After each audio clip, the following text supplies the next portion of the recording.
Pasko yung mga ang dating daan, di ba?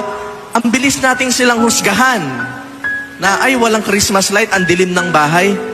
Siguro iglesia yan, wala yung Pasko. Oy, walang Christmas light dito, ang dilim ng bahay, oh. Wala yung Pasko, hindi nagpapasko yan. Mga ang dating daan yan. Madali tayong mag-judge na wala silang Pasko. Pero baka nga may mas Pasko pa sila kaysa sa atin.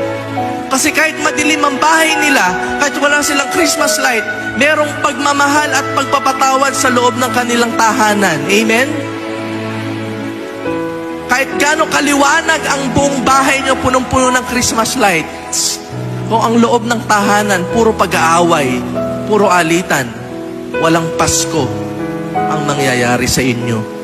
Kahit gaano man karaming handa ang ihain mo sa lamesa mo sa December 25. Kahit gaano karaming lechon, kahit gaano karaming hamon, kahit gaano karaming regalo ang meron ka sa bahay nyo, wala kang Pasko kung wala kang pagpapatawad sa puso mo. Amen? Walang magpapasko ang mga taong may galit sa puso.